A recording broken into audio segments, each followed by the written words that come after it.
کہ مکان پر ایک مولانا بچوں کو قرآن شریف پڑھانے کے لیے تشریف لانے لگے۔ احمد رضا بھی ان سے کلام اللہ پڑھنے لگے۔ ایک روز ایسا ہوا کہ مولانا کسی آیا کریمہ میں بار بار ایک لفظ کا تلفظ ننھے احمد رضا کو بتاتے، مگر آپ کی زبان سے وہ تلفظ ادا نہ ہو رہا تھا۔ مولانا زبر بتاتے اور آپ زیر پڑھتے۔ یہ کیفیت آپ کے جد امجد مولانا رضا علی خان بھی دیکھ رہے تھے۔ انہوں نے کلام پاک منگوا کر دیکھا تو اس میں اسی لفظ کے اعراب کاتب نے غلط ڈال دیے تھے، یعنی زیر کی جگہ زبر لکھ دیا تھا۔ گویا غیر شعوری طور پر بچے کی زبان سے جو لفظ نکل رہا تھا وہی صحیح تھا۔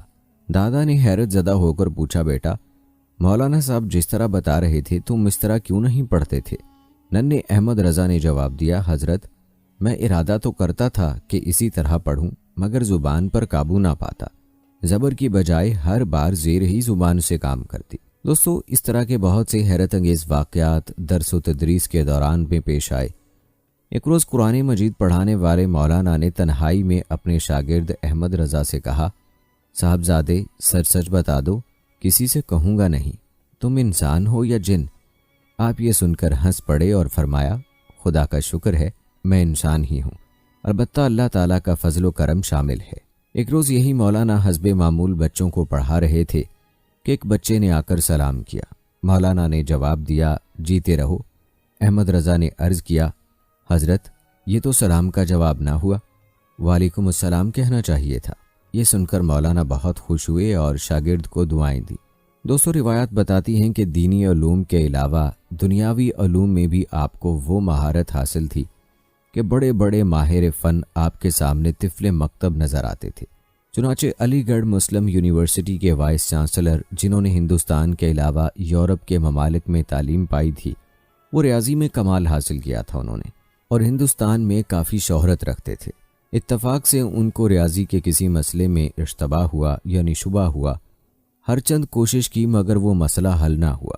چونکہ صاحب حیثیت تھے اور علم کے شائق، اس لیے قصد کیا کہ جرمن جا کر اس کو حل کریں۔ اس نے اتفاق سے انہوں نے حضرت مولانا سید سلیمان اشرف صاحب بہاری پروفیسر دینیات مسلم یونیورسٹی سے اس کا ذکر کیا۔ مولانا نے مشورہ دیا کہ آپ بریلی جا کر اعلیٰ حضرت امام احمد رضا سے دریافت کیجئے، انشاءاللہ تعالیٰ وہ ضرور حل کر دیں گے۔ وائس چانسلر صاحب نے کہا کہ مولانا یہ آپ کیا فرما رہے ہیں؟ میں کہاں تعلیم پا کر نہیں آیا ہوں اور حل نہ کر سکا، اور آپ ان صاحب کا نام لیتے ہیں جنہوں نے غیر ممالک میں تو دور کی بات اپنے شہر کے کالج میں بھی تعلیم حاصل نہیں کی، وہ بھلا کیا حل کر سکتے ہیں؟ 2-4 روز کے بعد مولانا سید سلیمان اشرف صاحب نے ان کو پریشان دیکھ کر دوبارہ یہی مشورہ دیا، لیکن وائس چانسلر صاحب نے کہا وہ کیا حل کر سکتے ہیں، اور یورپ جانے کا سامان شروع کر دیا۔ مولانا موصوف نے جب تیسری بار بریلی جانے کو فرمایا تو وہ غصے بھرے لہجے میں بولے کہ مولانا عقل بھی کوئی چیز ہے، آپ مجھے کیسی رائے دے رہے ہیں؟ اس پر مولانا نے فرمایا، آخر اس میں حرج ہی کیا ہے؟ اتنے بڑے سفر کے مقابلے میں بریلی جانا تو کوئی چیز نہیں، علی گڑھ سے سیدھی گاڑی جاتی ہے، چند گھنٹے کا سفر ہے، آپ وہاں ہو تو آئیے۔ پھر تو ان کی سمجھ میں بھی بات آ گئی۔ چنانچہ مولانا سید سلیمان اشرف صاحب ان کو لے کر ماہرہ شریف پہنچے اور وہاں سے اعلیٰ حضرت کے پیر زادہ حضرت سید مہدی حسن صاحب سجادہ نشین کو لے کر بریلی شریف اعلیٰ حضرت کے دولت کدے پر پہنچے۔ اعلیٰ حضرت نے مزاج پرسی فرمائی اور آنے کی غرض دریافت کی۔ وائس چانسلر صاحب نے بتایا کہ میں ریاضی کا ایک مسئلہ پوچھنے آیا ہوں۔ اعلیٰ حضرت نے فرمایا، پوچھیے۔ وائس چانسلر صاحب نے کہا کہ وہ ایسی بات نہیں جسے میں اتنی جلدی عرض کر دوں۔ اعلیٰ حضرت نے فرمایا کہ کچھ تو کہیے۔ وائس چانسلر صاحب نے مسئلہ بتایا تو اعلیٰ حضرت نے سنتے ہی فرمایا کہ اس کا جواب یہ ہے۔ یہ سن کر ان کو حیرت ہو گئی اور گویا آنکھ سے پردہ اٹھ گیا۔ بے اختیار بول اٹھے کہ میں سنا کرتا تھا کہ علم میں لدنی بھی کوئی چیز ہے، آج آنکھ سے دیکھ لیا۔ میں تو اس مسئلے کے حل کے لیے جرمن جانا چاہتا تھا کہ ہمارے پروفیسر صاحب جناب مولانا سید سلیمان اشرف صاحب نے میری رہبری فرمائی۔ مجھے جواب سن کر تو ایسا معلوم ہو رہا ہے گویا جناب اسی مسئلے کو کتاب میں دیکھ رہے تھے۔ سنتے ہی فلبدی تشفی بخش نہایت اطمینان کا جواب دیا۔ پھر وائس چانسلر صاحب بہت شادہ و فرحاں علی گڑھ واپس ہوئے۔ دوستو، مولانا احمد رضا کی ذہانت کا قصہ آپ نے ملاحظہ فرمایا۔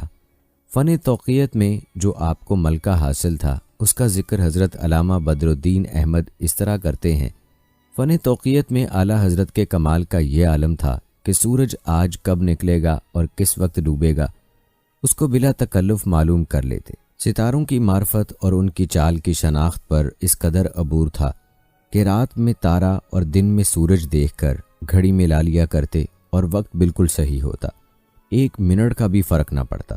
دوستو، آپ کو بتاتے چلیں کہ اعلیٰ حضرت کی بے مثل ذہانت اور بے نظیر حافظے کے کمالات اتنے ہیں کہ انہیں بیان کرنے کے لیے ایک دفتر چاہیے۔ مولانا احسان حسین ابتدائی تعلیم میں اعلیٰ حضرت کے ہم سبق تھے۔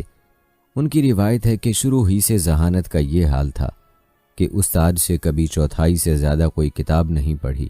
چوتھائی کتاب استاد سے پڑھنے کے بعد بقیہ تمام کتاب از خود پڑھ کر اور یاد کر کے سنا دیا کرتے۔ مشکل سے مشکل فتاوی کا جواب شاگردوں اور احباب کو اس طرح قلم بند کروا دیتے کہ حیرت ہوتی۔ بے شمار کتابوں کے حوالے اس سلسلے میں دیے اور سب زبانی فرماتے۔ الماری میں سے فلاں جلد نکالو، اتنے ورق الٹ لو، فلاں صفحے پر اتنی سطروں کے بعد یہ مضمون ہوگا، اسے نقل کر دو۔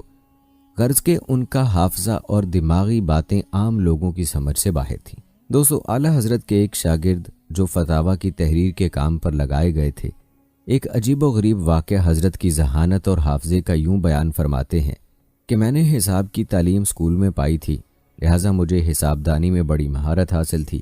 اعلیٰ حضرت حساب والے استفتاء حل کرنے کے لیے زیادہ تر میرے ہی سپرد فرماتے۔ ایک مرتبہ ورثے کی تقسیم کے سلسلے میں 15 بطن کا مناسخہ آیا۔ ظاہر ہے کہ مورث اعلیٰ کی 15ویں پشت میں درجنوں وارث ہوں گے۔ مجھے اس کے جواب میں 2 راتیں اور 1 دن مسلسل محنت کرنا پڑی۔ ایک پیسے اور درجنوں وارثوں کا حق قلم بند کر دیا۔ عصر کے بعد حسب معمول اعلیٰ حضرت کی خدمت میں بیٹھا تاکہ حساب کی مکمل تفصیل آپ سے عرض کر دوں اور آپ اصلاح کی ضرورت محسوس فرمائیں تو اصلاح کر دیں۔ میں نے وہ استفتاء پڑھنا شروع کیا، کیا دیکھتا ہوں کہ اعلیٰ حضرت سنتے سنتے اپنی انگلیوں کو بھی حرکت دے رہے ہیں۔ یہ استفتاء چونکہ 15 پشتوں کے درجوں وارثوں کے حساب کتاب پر مبنی تھا، اس لیے یہ فل سکیپ کے 2 صفحوں پر پھیلا ہوا تھا۔ میں نے استفتاء یعنی صرف سوال ہی پڑھ کر ختم کیا اور ابھی جواب میں تحریر کیے ہوئے وارثوں کے حصے ظاہر نہ کیے تھے کہ اعلیٰ حضرت نے بلا توقف فرمانا شروع کیا، آپ نے فلاں کو اتنا، فلاں کو اتنا، فلاں کو اتنا زیادہ دیا۔ غرض درجنوں وارثوں کے نام اور ان کے حصے بتا دیے۔ اب میں حیران و ششدر تھا کہ مجھے اپنی حساب دانی پر اتنا ناز۔ استفتاء کو میں نے اپنے طور پر 20 دفعہ پڑھا، ہر ایک نام بار بار پڑھ کر ان کے حصے نکالے۔ اس کے باوجود مجھ سے کوئی ان سب وارثوں کے نام پوچھے تو حصے تو دور کی بات، میں نام بھی شاید پورے نہ بتا سکوں جب تک لکھے ہوئے کے سامنے نہ رکھوں۔ اللہ اکبر! یہ کیسا حافظہ، کیسی وسعت ادراک اور کتنی عظیم خداداد صلاحیت تھی جو اللہ تعالیٰ کسی کسی کو عطا فرماتے ہیں۔ دوستو، جہاں تک آپ کی شادی اور اولاد کی بات ہے تو روایات کے مطابق 1291 ہجری میں آپ کی شادی ہوئی۔ آپ کے یہاں 2 صاحبزادے حجت الاسلام حضرت علامہ مولانا شاہ محمد حامد رضا خان اور مفتی اعظم ہند حضرت علامہ مولانا شاہ محمد مصطفیٰ رضا خان اور 5 صاحبزادیاں تولد ہوئیں۔ روایات بتاتی ہیں کہ 1295 میں اعلیٰ حضرت فاضل بریلوی اپنے والد ماجد حضرت علامہ نقی علی خان کے ہمراہ مارہرہ شریف گئے اور وہاں حضرت علامہ مولانا سید شاہ آل رسول احمد علیہ رحمہ کے دست حق پرست پر بیعت ہوئے۔ کہتے ہیں کہ آپ کے پیر و مرشد نے بیعت فرماتے ہی آپ کو تمام سلاسل کی اجازت و خلافت عطا فرمائی۔ دوستو، اعلیٰ حضرت فاضل بریلوی کو جن سلاست و طریقت میں اجازت و خلافت حاصل تھی اس کی تفصیل خود موصوف نے اس طرح لکھی ہے: قادریہ برقاتیہ جدیدہ، قادریہ آبائیہ قدیمیہ، قادریہ رضاقیہ، قادریہ منوریہ، چشتیہ نظامیہ قدیمیہ، چشتیہ محبوبیہ جدیدہ، سہروردیہ فضیلہ، نقشبندیہ علائیہ صدیقیہ، نقشبندیہ علائیہ الویہ۔ دوستو، بیان کیے گئے سلاسل میں اجازت کے علاوہ فاضل بریلوی کو مسافات اربع کی سندات بھی ملیں، جس کی تفصیل اعلیٰ حضرت نے اس طرح بیان فرمائی ہے: مسافت الحسینیہ، مسافت امریہ، مسافت الخزریہ، مسافت المنانیہ۔ ان مسافات اور اجازت کے علاوہ مختلف اذکار و اشغال وغیرہ کی بھی آپ کو اجازت حاصل تھی۔ دوستو، تحصیل علم کے فوراً بعد آپ نے تدریس اور افتاء کی طرف توجہ فرمائی۔ چونکہ بریلی شریف میں اس وقت کوئی مدرسہ نہیں تھا، چنانچہ طلباء اعلیٰ حضرت کی طرف رجوع کرتے۔ انہی دنوں کا ایک واقعہ ملک العلماء حضرت علامہ محمد ظفر الدین بہاری علیہ رحمہ اپنی تصنیف حیات اعلیٰ حضرت میں اس طرح بیان فرماتے ہیں۔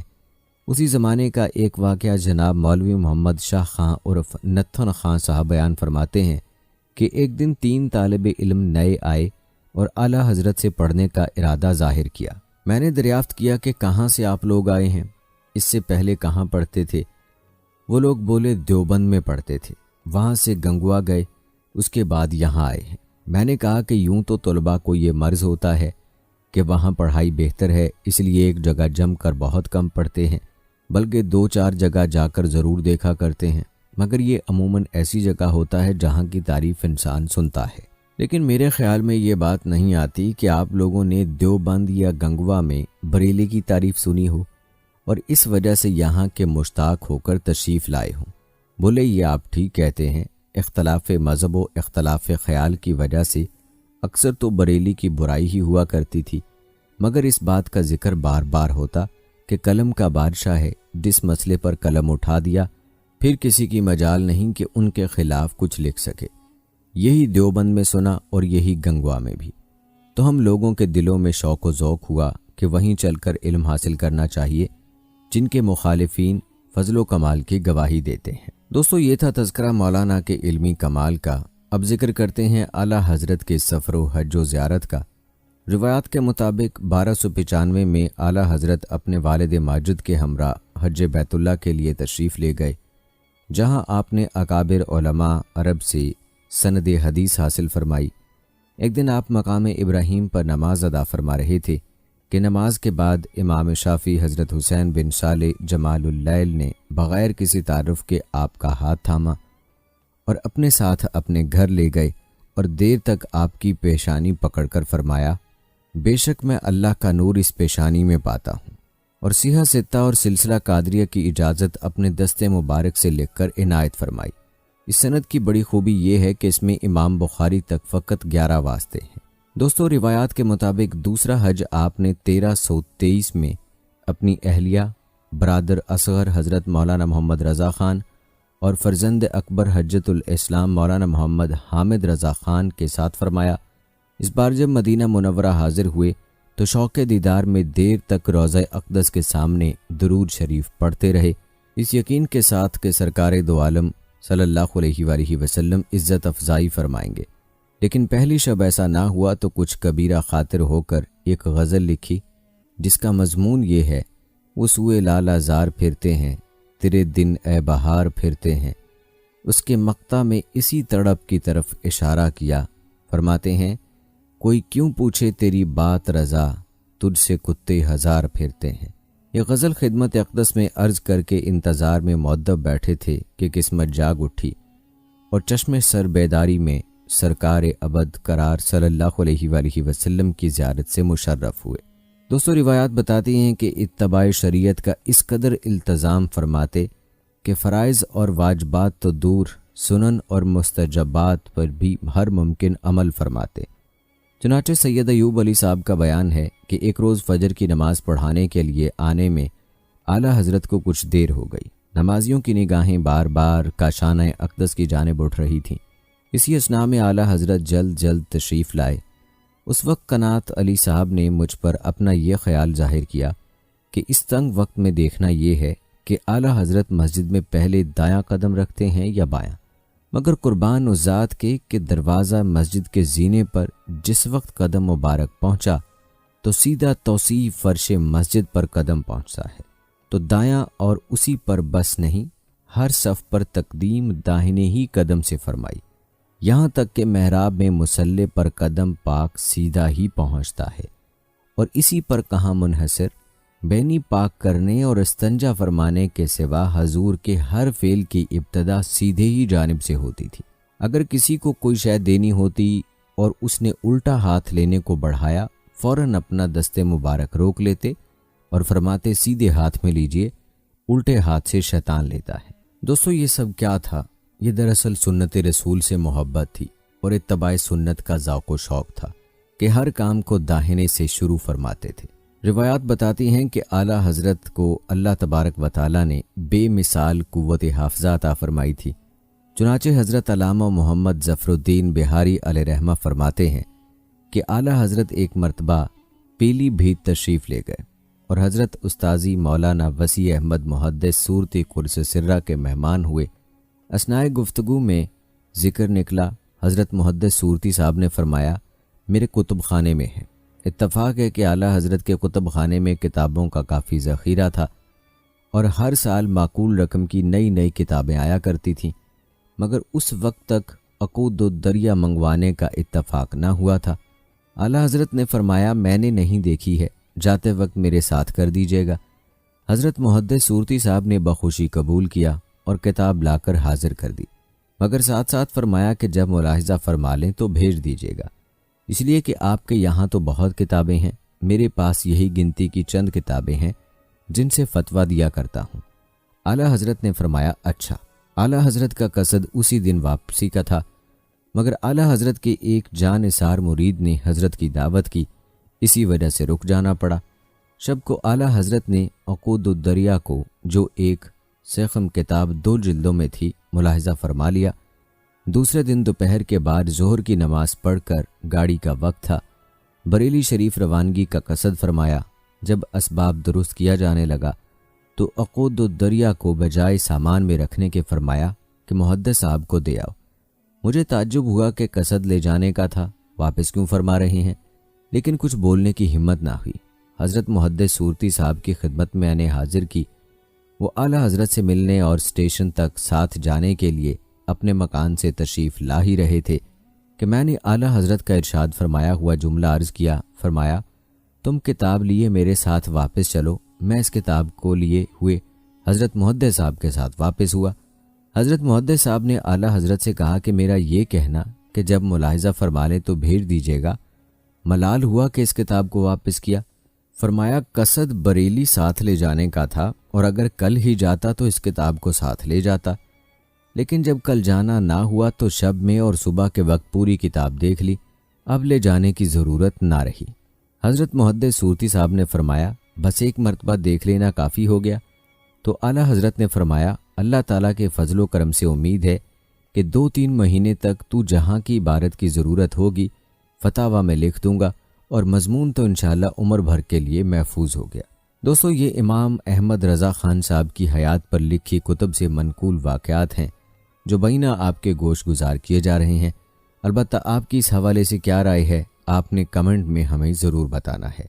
روایات میں آتا ہے کہ ایک روز ارشاد فرمایا کہ بعض ناواقف لوگ میرے نام کے ساتھ حافظ لکھ دیا کرتے تھے، حالانکہ میں حافظ نہیں ہوں۔ ہاں البتہ یہ ضرور ہے کہ اگر کوئی حافظ صاحب کلام پاک کا ایک رکوع ایک بار پڑھ کر سنا دیں وہ مجھے یاد ہو جائے گا، وہ دوبارہ مجھ سے سن لیں۔ یہ کہہ کر اسی دن سے دور شروع فرما دیا اور 30 دن میں 30 پارے سنا دیے، یوں 1 ماہ میں پورا قرآن مجید حفظ کر لیا۔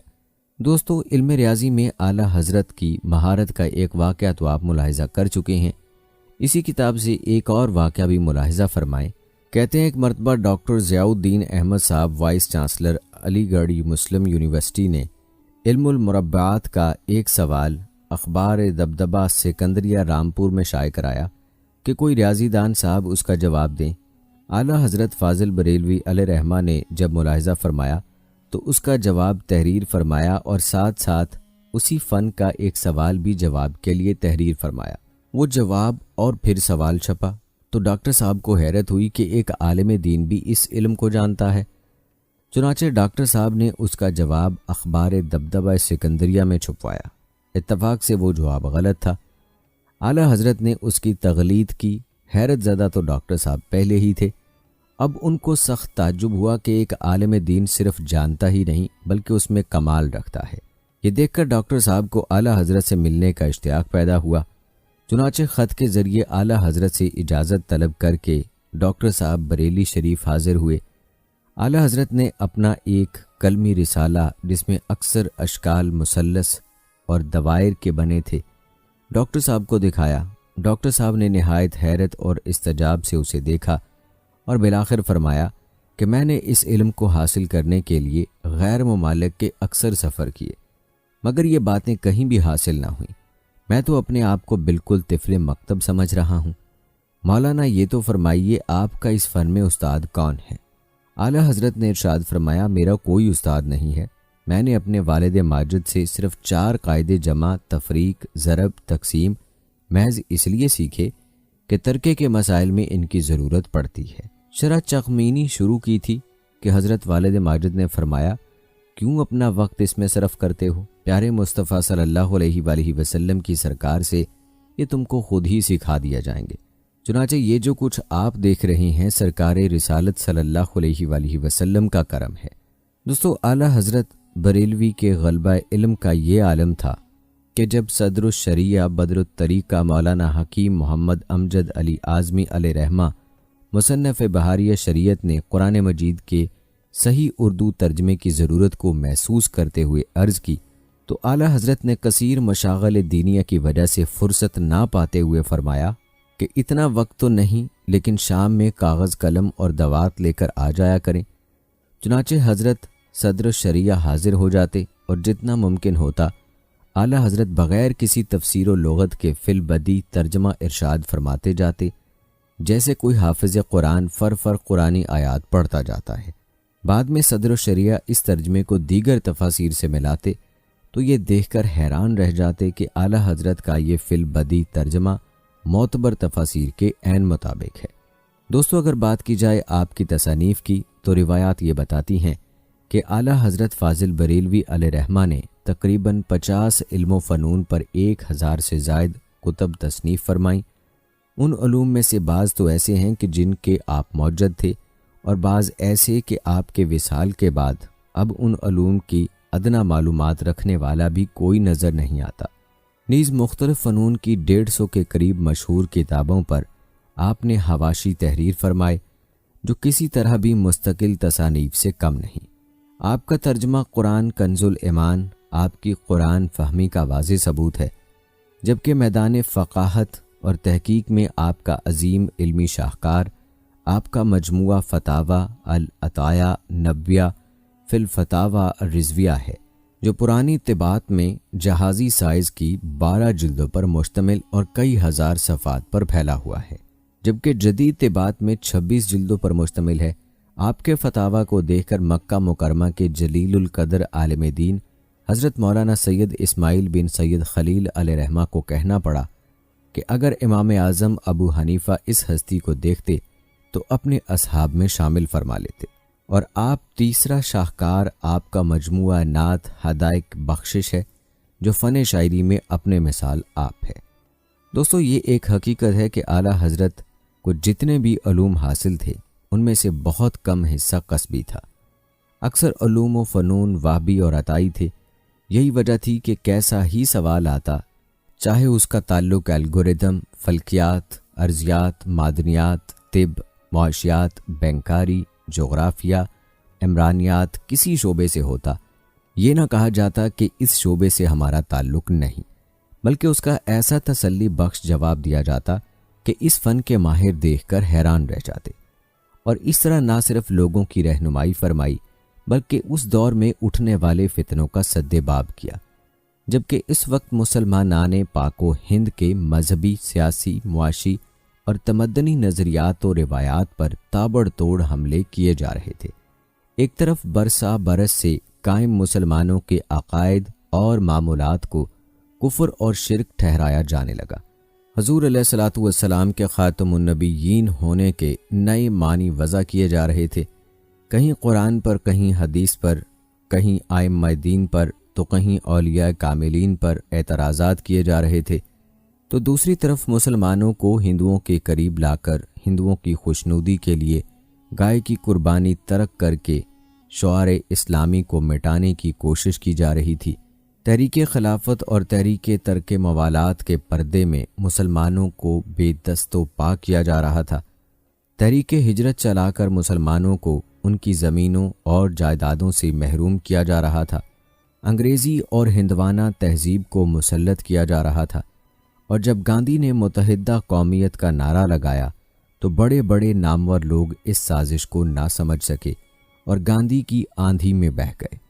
اس وقت اعلیٰ حضرت امام اہل سنت مولانا شاہ احمد رضا خان محدث بریلوی علیہ رحمہ ہی تھے، جنہوں نے دو قومی نظریے کا علم بلند کیا اور اپنی مجددانہ شان کے ساتھ ان دشمنان دین و ملت کو للکارا۔ غرض یہ کہ ہر محاذ پر آپ نے باطل اور فتنہ پرور لوگوں اور جماعتوں کا تن تنہا ڈٹ کر مقابلہ کیا اور لڑائی لڑی۔ دوستو، یہاں آپ کو حضرت مولانا احمد رضا خان کے بچپن کا ایک عجیب واقعہ بتاتے ہیں، جو کہ ان کی بسم اللہ خوانی کے حوالے سے ہے۔ دوستو، روایات بتاتی ہیں کہ مولانا احمد رضا خان بریلوی کی بسم اللہ خوانی کی رسم کے موقع پر ایک عجیب و غریب واقعہ پیش آیا۔ آپ کے استاد محترم مرزا غلام قادر بیگ بریلوی نے حسب دستور بسم اللہ الرحمن الرحیم کے بعد الف بے تے سے جیم وغیرہ حروف تہجی مولانا کو پڑھانا شروع کر دیا۔ استاد کے بتانے کے مطابق مولانا پڑھتے گئے۔ جب لام الف کی نوبت آئی، استاد نے فرمایا کہو لام الف، تو مولانا خاموش ہو گئے اور لام الف نہیں پڑھا۔ استاد نے دوبارہ کہا میاں صاحبزادے کہو لام الف۔ مولانا نے کہا یہ دونوں حرف تو میں پڑھ چکا ہوں، الف بھی پڑھا اور لام بھی پڑھ چکا ہوں، اب دوبارہ کیوں پڑھایا جا رہا ہے؟ محفل بسم اللہ خوانی میں اعلیٰ حضرت مولانا احمد رضا خان قدس سرہ کے دادا جان مولانا شاہ رضا علی خان موجود تھے۔ فرمایا بیٹا استاد کا کہا مانو، جو کہتے ہیں پڑھو۔ اعلیٰ حضرت مولانا احمد رضا خان قدس سرہ نے حکم کی تعمیل کرتے ہوئے لام الف پڑھا، لیکن جد امجد کے چہرے کی طرف سوالیہ نگاہ ڈالی۔ جد امجد مولانا شاہ رضا علی خان نے بھانپ لیا کہ گویا یہ ننھا بچہ کہہ رہا ہے کہ آج کے سبق میں تو حروف مفرودہ کا بیان ہے، پھر ان کے درمیان ایک مرکب لفظ کیسے آ گیا؟ اگرچہ بچے کی ننھی عمر کے اعتبار سے لام کے ساتھ الف ملانے کی وجہ بیان کرنا قبل از وقت بات تھی۔ اس وقت بچے کی عمر تو ضرور ننھی ہے، مگر اس کا ادراک و شعور بفضل تعالی ننھا نہیں۔ اس لیے آپ نے مولانا سے فرمایا بیٹا شروع میں سب سے پہلا حرف جو تم نے پڑھا ہے وہ حقیقت میں حمزہ ہے، الف نہیں، اور اب لام کے ساتھ جو حرف ملا کر تم پڑھ رہے ہو وہ الف ہے، لیکن چونکہ الف ہمیشہ ساکن رہتا ہے، وہ تنہا ساکن حرف کو کسی طرح پڑھا نہیں سکتا، اس لیے لام کے ساتھ الف کو ملا کر اس کا بھی تلفظ کر دیا گیا۔ لیکن چونکہ الف ہمیشہ ساکن رہتا ہے اور تنہا ساکن حرف کو کسی طرح پڑھا نہیں جا سکتا، اس لیے لام کے ساتھ الف کو ملا کر اس کا بھی تلفظ کر دیا گیا۔ مولانا نے فرمایا کہ اگر یہی مقصود تھا کہ الف کا تلفظ کرایا جائے تو اسے کسی بھی حرف کے ساتھ ملا سکتے تھے، مثلا بے یا جیم یا دال کے ساتھ بھی ملا کر الف کا تلفظ کرایا جا سکتا تھا، لیکن ان سارے حروف کو چھوڑ کر لام کے ساتھ الف ملا کر اس کی ادائیگی کرائی گئی۔ ایسا کیوں ہوا؟ لام سے الف کا خاص رشتہ کیا ہے؟ مولانا کا یہ سوال سن کر جد امجد نے جوش محبت میں آپ کو گلے لگا لیا اور دل سے دعائیں دی۔ پھر فرمایا بیٹا لام اور الف کے درمیان صورتن اور سیرتن بڑا گہرا تعلق ہے، لکھنے میں دونوں کی صورت اور شکل ایک دوسرے کی طرح ہے۔ دیکھو لا اور سیرتن یوں تعلق ہے کہ لام کا قلب الف ہے اور الف کا قلب لام ہے، یعنی لام الف میم کے بیچ میں الف اور الف لام فے کے بیچ میں لام میم ہے۔ ظاہری نگاہ میں تو حضرت جد امجد مولانا شاہ رضا علی خان قدس سرہ نے اس الف لام کے مرکب لا کی وجہ بیان فرمائی، مگر باتوں ہی باتوں میں اسرار و حقائق، رموز و اشارات کے دریافت و ادراک کی صلاحیت اعلیٰ حضرت کے قلب و دماغ میں بچپن ہی سے پیدا فرما دی، جس کا اثر بعد میں سب نے اپنی آنکھوں سے دیکھ لیا کہ اعلیٰ حضرت اگر شریعت میں سیدنا امام اعظم ابو حنیفہ رحمۃ اللہ علیہ کے قدم بقدم ہیں تو طریقت میں غوث اعظم کے نائب اکرم ہیں۔ دوستو، رسم بسم اللہ خوانی کے بعد اعلیٰ حضرت کی تعلیم کا سلسلہ جاری ہو گیا۔ آپ نے اپنی 4 برس کی ننھی سی عمر میں، جبکہ عموماً دوسرے بچے اس عمر میں اپنے وجود سے بھی بے خبر رہتے ہیں، قرآن مجید ناظرہ ختم کر لیا۔ 6 سال کی عمر میں ماہ مبارک ربیع الاول شریف کی تقریب میں ممبر پر رونق افروز ہو کر بہت بڑے مجمع کی موجودگی میں ذکر میلاد شریف پڑھا۔ دوستو، جہاں تک آپ کی ابتدائی تعلیم کی بات ہے تو آپ کی تعلیم کے حوالے سے روایات یہ بتاتی ہیں کہ اعلیٰ حضرت نے ابتدائی تعلیم کچھ حضرت مولانا مرزا غلام قادر بیگ سے اور اکثر کتب اپنے والد ماجد حضرت مولانا نقی علی خان سے پڑھیں، نیز چند ایک کتب کا درس حضرت مولانا سید ابو الحسین احمد نوری اور حضرت مولانا عبدالعلی رامپوری علیہ رحمہ سے بھی لیا۔ دوستوں، ہم پہلے بھی بتا چکے ہیں کہ یہ روایات ہم نے جو پیش کی ہیں یہ بریلی مکتبہ فکر کی کتب اور مصنفین سے منقول ہیں، اور ان روایات سے آپ اتفاق بھی کر سکتے ہیں اور اختلاف بھی کر سکتے ہیں، یہ آپ کا ذاتی حق ہے، اور عام فہم اسی بات کو تسلیم کرتا ہے جو حقیقت کے قریب ہوتی ہے اور جس کی تصدیق کتب تواریخ سے ہوا کرتی ہے۔ دوستو، یہ بات آپ بخوبی جانتے ہیں کہ بریلوی حضرات کے دلوں میں دیوبندی مکتبہ فکر کی کس قدر نفرت پائی جاتی ہے۔ یہ لوگ دیوبندی کو وہابی کہتے ہیں۔ ان کی کتب میں کتب دیوبند اور وہابیت کے لیے کتنی نفرت موجود ہے، اس نفرت کا اندازہ اس اقتباس سے لگا لیں۔ بریلوی حضرات لکھتے ہیں کہ اعلیٰ حضرت جناب احمد رضا خان کے زمانے میں نیچریوں، مکار صوفیوں، غیر مقلد وہابیوں، دیوبند وہابیوں، قادیانیوں نے اسلام و سنیت کے خلاف دھوکے کا جال بچھا کر بھولے بھالے مسلمانوں میں خوب گمراہی پھیلا رکھی تھی۔ آپ نے دین و شریعت کی حمایت میں ان سب کو گمراہ گروہوں سے جوکھی لڑائی لڑ کر سب کے دانت کھٹے کر دیے اور حق و باطل کو خوب واضح کر کے دودھ کا دودھ اور پانی کا پانی کر دیا۔ آپ کے فتاوی کتابوں کے ذریعے اللہ تعالیٰ نے ہزاروں بہکے مسلمانوں کو ہدایت عطا فرمائی۔ بہت سے وہ علماء جو گمراہی کے سیلاب میں بہتے جا رہے تھے، آپ کی رہنمائی سے انہوں نے حق قبول کیا اور سیدھی راہ پر ہو گئے۔ جب وہابیوں دیوبندیوں نے سرکار محمد مصطفیٰ صلی اللہ علیہ وآلہ وسلم کی شان میں گستاخی اور توہین کتابوں میں لکھ کر شائع کی معاذ اللہ اور مسلمانوں کو بگاڑنا شروع کیا، تو آپ نے ازل پہاڑ کی طرف جم کر سرکار محمد مصطفیٰ صلی اللہ علیہ وآلہ وسلم کی محبت کا پرچم لہرایا اور مسلمانوں کو سرکار کی محبت و تعظیم کا سبق دیا اور گستاخ ملاؤں کو لوہے کے چنے چبوا دیے۔ دوستو، اب خود ہی سوچ لیں کہ ان لوگوں کے دلوں میں دیوبندیوں کی کتنی نفرت ہے کہ یہ لوگ ان پر گستاخی رسول کا الزام لگاتے ہیں، حالانکہ ہر کوئی جانتا ہے کہ علمی میدان میں کون سچا عاشق رسول ہے۔ بریلوی حضرات زبانی تیر چلانے میں اور زبانی دعوے کرنے میں تو بہت آگے ہیں اور عشق رسول صلی اللہ علیہ وآلہ وسلم کے ترانے تو گاتے ہیں، لیکن دوستو عملی طور پر کون عاشق ہے یہ دیکھنا ہے۔ ہم نے اپنا احتساب خود کرنا ہے، ہم کتنے عاشق رسول ہیں، ہم اللہ تعالیٰ کے بتائے ہوئے دین پر کتنا عمل کرتے ہیں۔ جب اذان ہوتی ہے تو کتنے لوگ ہم میں سے مسجد کی طرف جاتے ہیں، ہم میں سے کتنے ایسے لوگ ہیں جو اپنے چہروں پر سنت رسول لیے ہوئے ہیں۔ پہلے ہم اپنے آپ کو دیکھیں، پھر دوسرے لوگوں پر تنقید کریں۔ باقی کسی کے دل میں کتنی محبت ہے یا وہ خود جانتا ہے یا اللہ تعالیٰ جانتا ہے۔ ہر انسان نے اپنے اعمال کا حساب اللہ تعالیٰ کو خود دینا ہے، وہ جواب دہ خود ہے۔ تو اس لیے دوستو کسی کے بارے میں کوئی بھی رائے ایسی قائم نہیں کرنی چاہیے، معمولی باتوں کو لے کر اختلافات پیدا نہیں کرنے چاہیے۔